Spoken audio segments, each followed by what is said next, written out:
Thank you guys for waking up early with us and joining us this morning. First of all, let's talk a little bit about this event this week and Emanuela, how people can get involved. Sure.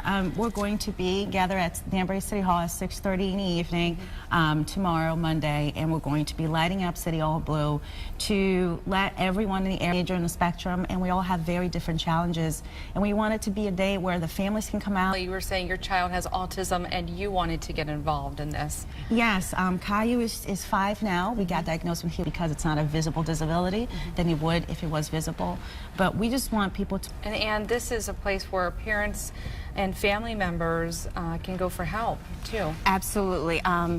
I became involved with Autism Speaks 8 years ago in Barry because we're trying to spread this awareness, especially throughout Western Connecticut. Autism Speaks is focusing on is transition into adulthood, not only just for the younger kids on the spectrum, but throughout all ages affected by this. Yes. And will be there at this event. Yes. How can parents get help, not just at this event, but year-round?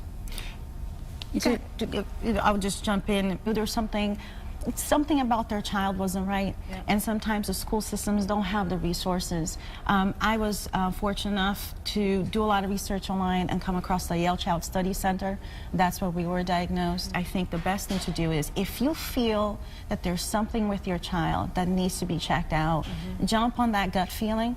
As a parent, empower yourself to look further. And be prepared. Be prepared for the good news and be prepared for the bad news. And once I accepted and I went into Caillou's world instead of trying to bring him into mine. Both for sharing your story with us. We really appreciate it. And for more information, you can go to our website and pull down the tab Good Morning Connecticut weekend section. We'll have all that information there for you, and we'll be right back. Always a pleasure to see you, especially bright and early this morning. We're talking taxes. I have a lot of friends that say, I didn't do my taxes yet. What do I do? I guess the first steps to tell someone who, you know, is not really prepared, doesn't have all their stuff together. Get on it. Today's Sunday. You don't have a lot of time.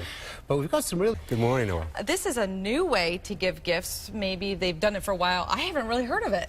Well, it's interesting. Over the past few years, I've had a number of patients. Gift, by the way.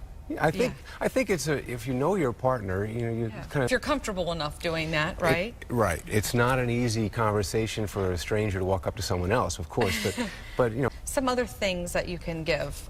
You talk about medical procedures. Well, medical procedure may be... It's patient. What is it that they're upset about? In my case, I see a lot of patients with hair loss, and so that's the focus. Folio of patients that they can look at. And I've had a number of patients we communicate first together. That's my next question. How do you choose the doctor? Because you might want to be very comfortable with this doctor that you're going to. Of course. Do the in person, knowing this is not sort of, this is an interesting point. You're not just buying a procedure.